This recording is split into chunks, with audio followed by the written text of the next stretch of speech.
I just want to give a brief about NEIMUN by taking this moment. So NEIMUN Foundation, NEIMUN stands for Northeast India International Model United Nations. It was started in 2013 and this will be our 10th anniversary this year. The essence of NEIMUN is that we try to cater to youth development, helping young people become leaders of tomorrow. So it is our principle is centered around SDGs by helping young leaders to achieve sustainable development goals. In particular, it's youth peace and development. So we focus on that. Apart from that, we also have annual conferences each year and workshops along with that. And in these conferences, we try to help young people learn about diplomacy and how to make strategic partnerships with people, collaborative efforts, and also inspire them and also challenge them in a way that they feel responsible enough to make positive social impact in our society. Thank you for joining in to what we have just talked about. Thank you so much to the NEIMUN Foundation for also highlighting about the things that we do and the things that we are going to do, and also on the occasion of International Youth Day, whatever we have discussed, that is green skills for youth. Thank you all for coming, and we'll have conversations on green skills for youth. We're going to be discussing more on e-waste management. It's something very new for us, especially in Nagaland. E-waste is something that most of us are not very much acquainted with, and hence we thought this is something that is really required for this International Youth Day. Hence, to be on the moderator, I'll be in the moderator panel and she'll be the panelist. Something that we have never seen before. It's something that is very new here in Nagaland. So can you please highlight a little bit about eCircle? And well, when you do that, can you please also introduce yourself even better? Hello, good evening everyone. Thank you so much NEIMUN for having me here this evening. And it's really a great honor and privilege for me to be a part of this wonderful event, and especially for the team Green Skill for Youth. I think this team really reflects on me and what I do, so it's really an honor for me to be here. So, my name is Danang Walawali. In short, you can call me Awa, and I am the co-founder of eCircle. Me and along with my partner, Miss Soete, we started off this venture, eCircle, in the year 2018. So, initially, when we first started, me and my partner, starting with that, let me start with that. Me and my partner, we were roommates when we were doing our masters in Chandigarh, Punjab University, and we always wanted to do something together. We were like, whenever we sleep at night, pillow talk, as you can call it, we like, Sakini, let's do something together. We are not, you and I don't think we can pass these competitive exams that we have back at home. So let's do something together. Let's do something which, it's different from what people are doing. And both of us, we did our internship in waste management. So we were like really into waste management. But when we talk about waste management, it's a really vast term. It's a very broad term. So we wanted to do something very specific. So we came up with we decided to go for e-waste management, electronic or electrical waste management. And then what we do is, we are authorized as a collection center. We have to keep in mind that when we talk about e-waste, that we manage e-waste, we do not recycle it here in Nagaland. We are authorized only as a collection center, and then we do collection, we keep it in our storage facility, and then we transport it to our channel partner, Huladek Recycling Private Limited in Kolkata. And from 2018 till date, we have collected and transported over 50 tons of e-waste. And then we go around doing sensitization programs, awareness programs, collection drives, different activities, especially with students, school and college students. And we also do collections from government offices, private offices, hospitals, hotels, you name it, from private homes, anything. But wherever we get it, we go and get it. We try to poke it in there, and then we try to collect it from there. And we are in collaboration. Currently, we're in collaboration with more than 30 churches. We work with churches also, and then we are working. We have collaborated with over 14 educational institutes in Dimapur, Kohima, Januki, and Tubing, Mogokchung district. And what else? Yeah. You mentioned about electricals and electronics. So for the audience, can you please break down of what is electricals and electronics and what are all those that is included there? Yes. Okay. Firstly, I want you guys to be clear that both me and my partner, we are not from technical background. We are both from humanities background. I did my master's in social work, and then my partner did her master's in human rights and duties. So we are both from very, social sciences background. So we are not very technical people, but both electrical and electronic. Electrical, we can say the electrical appliances which use direct electricity, the devices or the appliances which use direct electricity. We can, for example, refrigerators or maybe our oven, right? Those examples are the ones which we can term as electrical appliances. And for electronic can be anything that may be used by a battery. For example, our phones, maybe our laptops, our computers, everything. Those are electronic devices. And of course, all these devices are, we use electricity for that. But then, physics thing is there, and I don't want to get into that. And yes, when we talk about electronic and electrical items, anything electronic and electrical items which can't be used anymore. For example, even this microphone is an electronic electrical device. The speaker that we are using, the mobile phone, our laptops, right? So we cannot be using it forever and ever and ever, right? So at one point it goes bad. So whenever it's bad, you can't use it anymore. It's not repairable. You take it to the repairing shop. The repairing shop cannot repair it. So those items which you can repair it or reuse it, those items can be termed as e-waste. Okay. Thank you so much for that. And I think just last month, I was traveling across Sikkim, and it was actually the first time I saw something called e-waste bins. Something that I've never seen in Nagaland, something that is very new to me, and for us living in Nagaland, I think e-waste is also a very new thing, at least for me. So breaking that down, I think, can you also share a little bit about the differences between electricals and electronics, and also maybe you can, you also mentioned about e-circle being authorized. So who is this authorizing agency that authorizes e-circle to be a collector? So can you also break down a little bit on that? Okay, so I think the electrical and electronic part I already said, and so I'll just go for the authorization part. Okay, so when we first started, we decided to go for e-circle, right? So what we did was we did some market research. And we looked for recyclers. See, anyone can collect e-waste or plastic waste or paper waste or whatever. But if you don't have the end, if you cannot meet the end, it's it becomes meaningless. So we researched, and then we had to get connected with a recycler. So our recycling partner is Huladek Recycling Private Limited. So we connected with them, we got in touch with them, and then they agreed to recycle our waste for us. So whatever waste that we collect, they agreed to recycle it for us. So after that, Huladek is authorized by the Central Pollution Control Board in West Bengal. So after that, we decided to, since to function here in Nagaland, we are required to go to a parent body. So our monitoring agency here is the Nagaland Pollution Control Board. Their main office is in Dimapur. So we approached the board, and then we told them that this is what we wanted to do. We showed them the paperwork from Huladek and everything, and after that, the Nagaland Pollution Control Board gave us the consent to collect and store e-waste in Nagaland. In Dimapur, Kohima, Mogokchung, wherever we want to collect from, we have the consent from the Nagaland Pollution Control Board. Alright, thank you for breaking that down as well. I think going further, can we also get to know a little bit about how we can also be a part of this movement?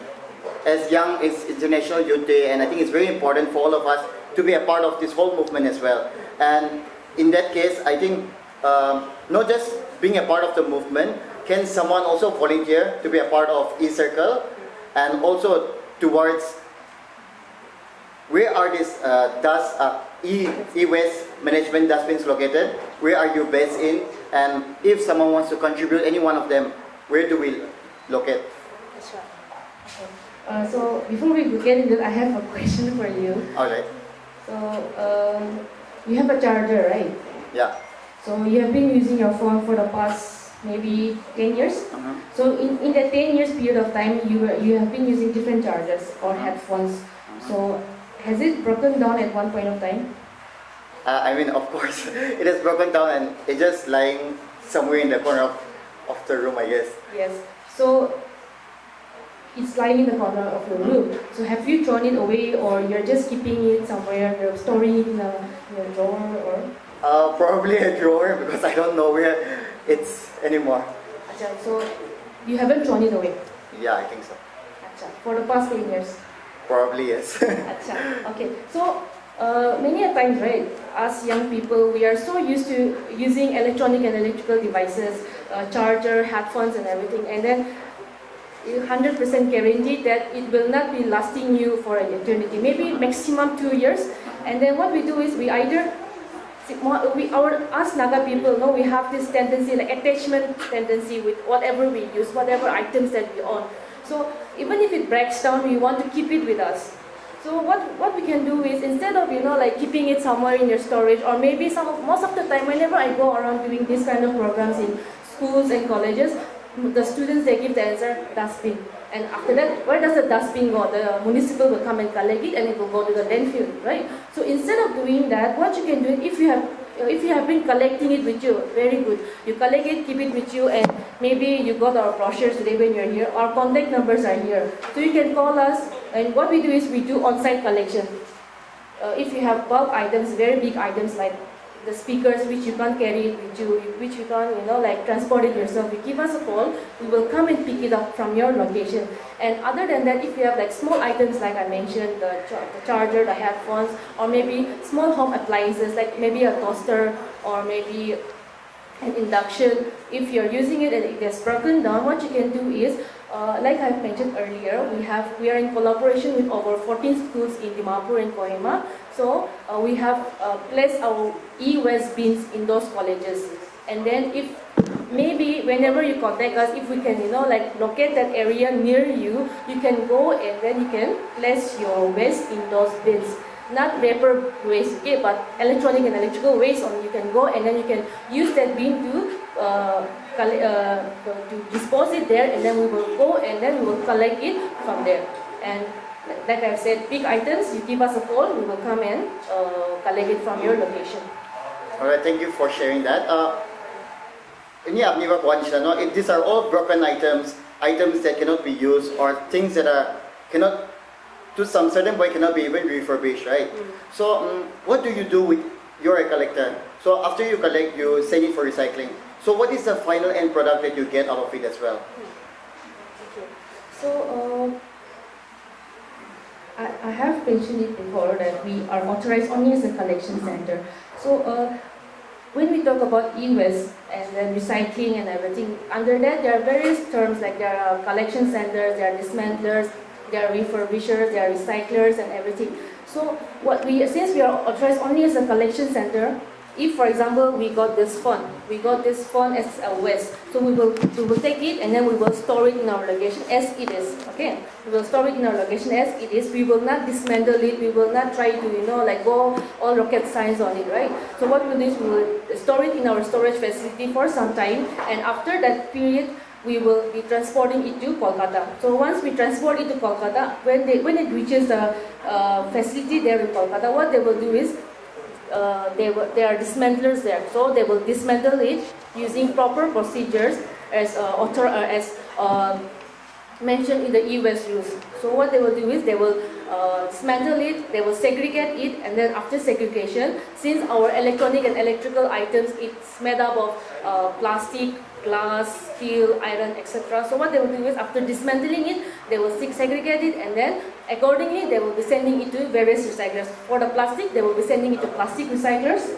For the steel, iron, etc., they will send it to those recyclers. For glass, to those recyclers. And then if in case there are some most of our items contains toxic minerals also. For that, it has to undergo through a treatment facility. Like you mentioned, there's a lot of these toxic substances and stuff like that. So, is it even harmful for us to be collecting all of this in our homes, like in our rooms, in our drawers and stuff? We have lots of chargers. So, is it also harmful that we're keeping all of this and not sending it for recycling? For that, no.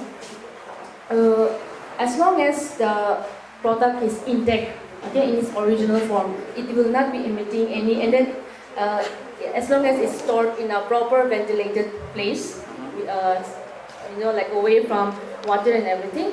So as long as it's in that condition, it's not that harmful. But once the harm comes when you open it, when you try to dismantle it, when you try to use it with your bare hands, and then you're not using proper gears, protection gears to like dismantle those products. So that is when the problem arises. So just keeping it with you in your drawer, it's fine. It's not a problem. It's not a problem. It's not causing you any harm. But then like instead of keeping it like that, why not we choose the option for recycling it or refurbishing it or upcycling those products instead of just keeping it with us? Because for making every new product, for making one computer, for making one mobile phone, different kinds of minerals are used. We have to go and extract it from we have to go for mining and everything, and then like global warming and everything is coming up. Instead of doing that, why don't we try to use the old products for making new ones? That's the main concept of it.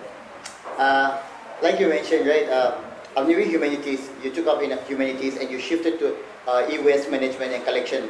So, as people like us, just layman people, how do we also be a part of this movement? Just like I mentioned earlier, and if any required, can we also volunteer? And I think it's a very important space for us right now to talk about volunteering as well. So can we also volunteer or intern with eCircle?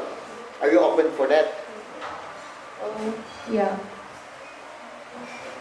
You can be a part of it by choosing us to dispose of your e-waste, and then trying to go around talking with maybe this kind of event. Being here and being a part of it is also you being contributing towards this cause. And then for interning and everything, yes, I will tell you honestly, it's just a two-person team, just two of us. We have been working for the past 5-6 years, and then we have taken in interns before, and we don't take in a lot of interns in one time, maybe 1-2 interns at a time, because our work nature is very, very flexible, depending on the calls we get, depending on the clients we have. Our work is very flexible. So maybe we might not be able to give that person a proper office, that I am interning in a proper office environment. But then if you work with us, we will guarantee you that your field experience will be very fruitful, and then you might not get a very vast knowledge on all the office procedures and everything, but then you will know what is e-waste, and then you might have to build up some muscles also, because whenever we go for collection, it's just two of us, so we do the lifting and everything ourselves, so maybe you can build up your muscles also. I mean, that's a great job that you guys are doing. Yeah. With consideration to, again, volunteering as well, right? Earlier you mentioned about being tied up with few institutions and organizations. So, and you also mentioned about Nagaland Pollution Control Board. So is the government also maybe pushing you further in any way? Because I think it's a very important thing that we expect, or maybe we kind of expect, I guess. I think that should be the right word, I guess. So is there any force behind you as well? Honestly, it's just the two of us. No such entity or no such force are forcing us or to do anything. We haven't received any kind of support from any government or private entities as of yet. Of course, we have worked in collaborations with the municipal in Dimapur. We have collaborated for 2 projects with them, and then we have with DMC we have placed waste bins in major repairing shops in Dimapur, in collaboration with DMC, and then whatever waste that they produce when they are repairing, they put it in the bins, and then we collect it from those spots. And then Another collaboration with DMC was we have e-West based in various around 35 churches in Dimapur. Yes, and those are the only two collaborations which we have done with DMC. And of course, we are looking forward to see if anyone can, like support us in any way. But as of now, nothing of such yet. And of course, Nagaland Pollution, when we talk about Nagaland Pollution Control Board, they have been monitoring us since 2018. And then, yes, this is an information that when we research online, okay, if we go online and search, for all the districts here in India, not districts, the states in India, every state has data on e-waste, how much e-waste is collected, how much has been processed, the amount of e-waste that has been recycled and everything. But for Nagaland, we do not have any data as of yet, official data we don't have. So what we are doing is, since our inception, we have been maintaining data, we have been maintaining records, and yearly we have been submitting those reports to the Nagaland Pollution Control Board. And we are hopeful that very soon the official data will be updated for our state also. Fingers crossed for that. Not only e-waste, but all different kinds of waste, solid waste, wet waste, everything. Thank you so much for sharing. I think whenever I ask any question, I think you highlight a lot of it, and that really helps us navigate our way towards so many things that we are curious about. Also, for all the audience, I think after this conversation, we'll be having a session where you all can ask questions for her as well. I think most of us will be curious about things. Most of us will be really intrigued by certain things, because I myself, I'm intrigued by a lot of things which I might ask when you go back to Dimapur on the way by bus. I think that is what I might do as well. So maybe almost the last question for now. Can you please highlight us on what's the 5 years plan that you have, or maybe something that you're looking forward to with regard to eCircle? Thank you. That question is very, like, oops, wrong, like answer. Okay.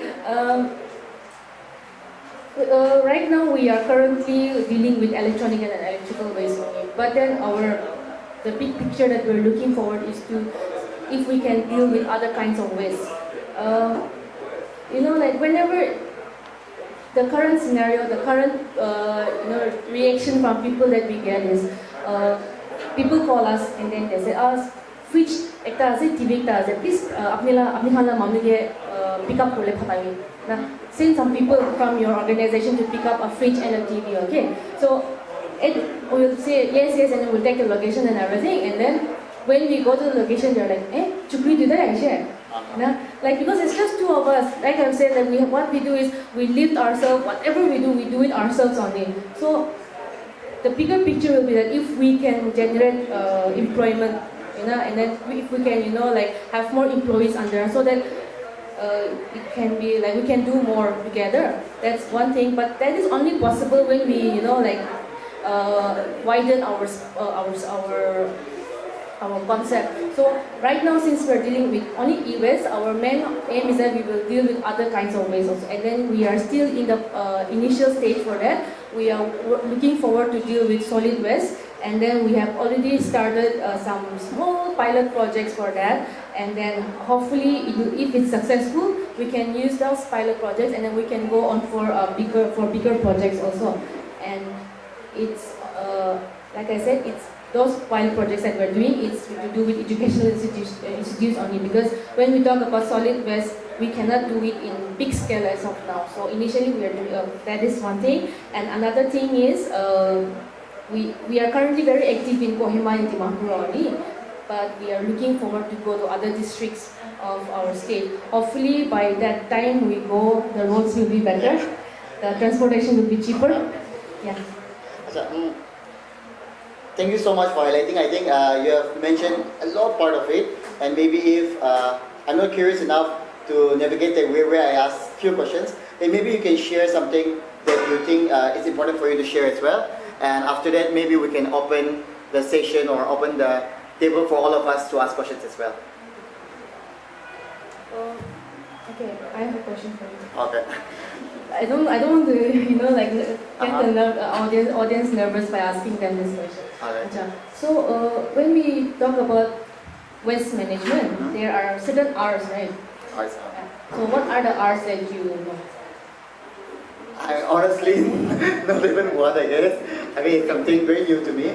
Reduce, reduce. R's. Oh, then R's. Okay, I thought something. Reduce, reuse, and recycle. Yeah. So we go for reduce, reuse, and recycle, right? So whenever we go around doing this kind of stuff, we do this. We give 4 R's. Okay. Reduce. Reduce, repair, and reuse. And then only recycle. See, it has gone bad. We can't use it anymore. And then we are like, okay, since it's that case, we'll recycle it. That's not the case. Okay, if it's repairable and reusable, we do that. Then only the last option should be to recycle. That's one very important thing that we do. And I have one more question. Maybe not for you, maybe for the people here. So do you think the microphone that Tia and I are using is an e-waste? Wherever we go, especially in schools, we ask the students, after every session that we do, we ask this question. Do you think the microphone that Tia and I are using is an e-waste? Yes? Yes? Yes or no? How many yeses? Okay. How many yeses? Just one. And 2. He said yes, but 3. How many no's? Okay. Why no? Because it's still in use. It's still in use. It's still using. I'm still using it. The microphone is functioning. Because of this, that maybe even the people who don't want to listen, they're hearing our voices, right? So it's still in use.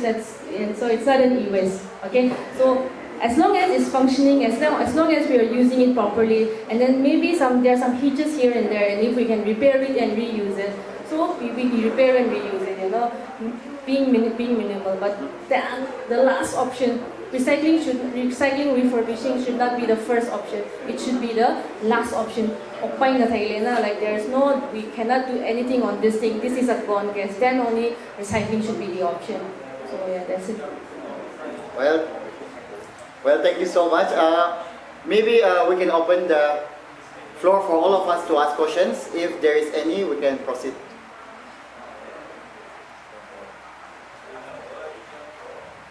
For those who contribute e-waste, do they pay something in return?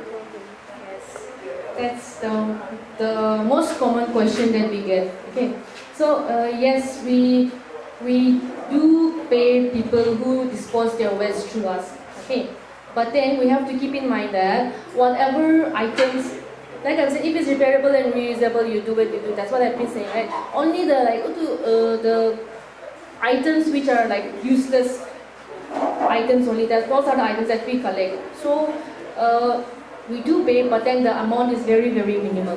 The amount is very minimal, and maybe the Lohatinawalas might pay you more than we pay you. Keeping in mind that we have these various charges, we do collection, we do transportation, everything, and then along with that, yes, I forgot to mention this, we give credentials also, credits. For example, a school has disposed of a certain amount of waste to us, and then we give them back certificates. And then those certificates, especially for colleges, those certificates are very important when NEC assessment comes. So the credentials that we give it helps them during their NEC assessment and the grading and everything. So maybe most of the people who dispose to us, they opt to just dispose it, to donate it. But then for some people who wants to sell it, the thing is open for them, we will pay you, but then we will pay you in our rates only. So if that person wants to sell it, we will quote the rates to them, and then if they're happy with that, we will go and collect it from them. But if they're not happy, sometimes we negotiate, and then we come to some terms, and then we collect it from them. Yeah. But the Lohatinawalas, they always pay higher than us. I think technically you guys are more than Lohatinawalas. I mean, that makes sense. Well, any more questions maybe? Okay, I will ask one of you. You can. Okay. No, it's okay. Okay, I'm so curious to know, you said there are some institutions, right, in Kohima. So, since most of us are from Kohima, so suppose we have something to give, where do you give, like, can you mention some institutions? Yeah, okay. Yes. Here in Kohima, we have it in Science College, we have it in Sazwali College, and in Lire, we have it in Cross College, and we have it in St. Joseph College, Chakama, and I think, yes, those are the colleges that we have here in Kohima. Yes, Don Bosco. Yes, Don Bosco College. Yes, that's it. Any more questions? Anyone is curious about things like this? All right.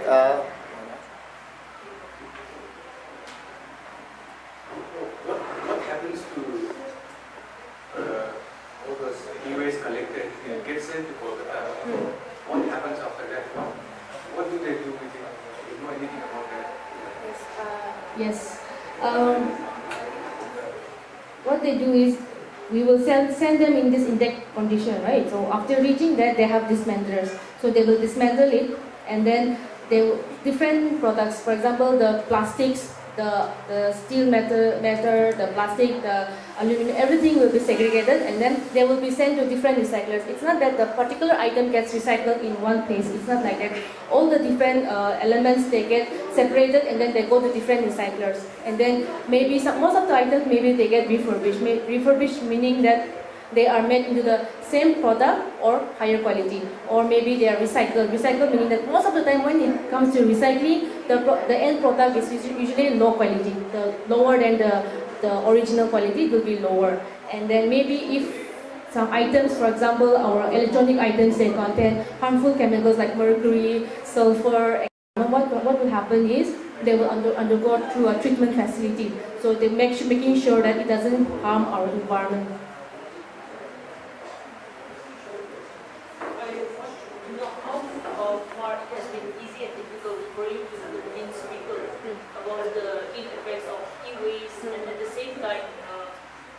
Wanting to have and work with people charging some certain amount when you are taking your waste. So how easy and difficult has it been to convince people?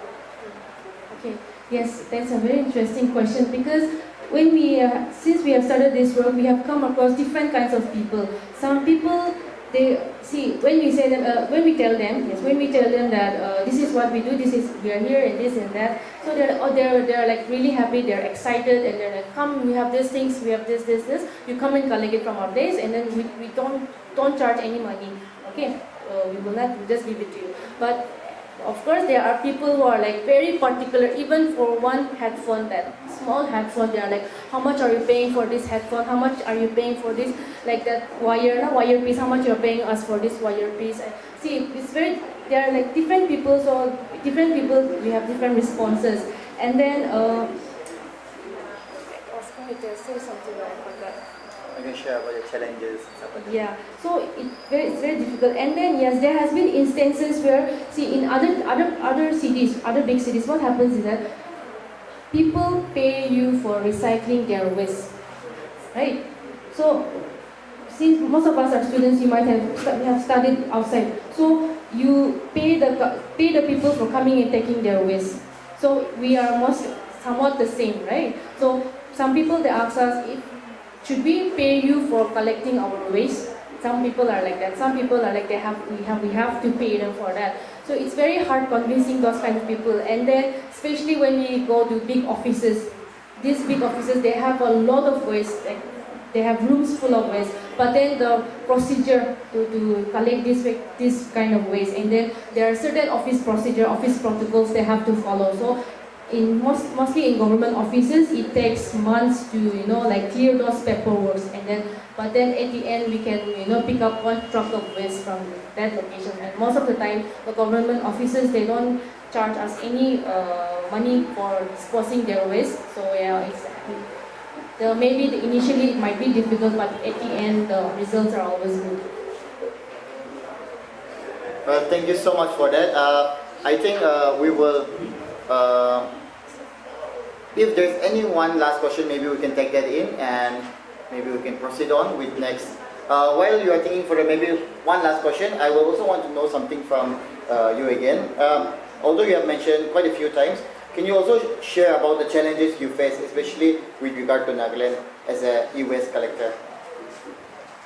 The first and foremost challenge for us, first we want to venture to other districts, but then we are financially very unstable for that. And then the road connectivity is also very difficult, it's not very, we cannot go to places that we want to because the the vehicle charges are very expensive. For example, we are picking up one truckload of waste from Mogokchung. Okay, one truckload of waste from Mogokchung, it's worth like 5,000-6,000 rupees, that particular load. But then the vehicle charge is 17,000-18,000. So we cannot work in minus, right? It will be a very big loss for us. And then because of the road condition, the transportation charges are very expensive. And then at the same time, different kinds of people, very, very different mindset. Some people get offended, some people get, when they ask us a price for a particular thing, when we quote the price, they get offended. They take it very personally. It becomes kind of difficult at that time also. And then, being a small startup in Nagaland is not easy. Our market is very, very unstable. I think most of the business people will know that. So running a startup in Nagaland is very, very difficult. Our market, honestly speaking, our market is very unstable. It's very fluctuating, and after COVID, it has gone from bad to worse. We still haven't been able to, recover ourselves after the COVID pandemic. The 2 years lockdown that we had, we still haven't been able to recover from that. And then we are still struggling on that. But Naga, we are not going to be the typical Naga startup. No, after 1-2 years we will close down. It's not like that. We have been, maybe we are not that active as others, but we have been functioning for the past 6 years. And then until I get old and everything, this circle will still be running. Yeah.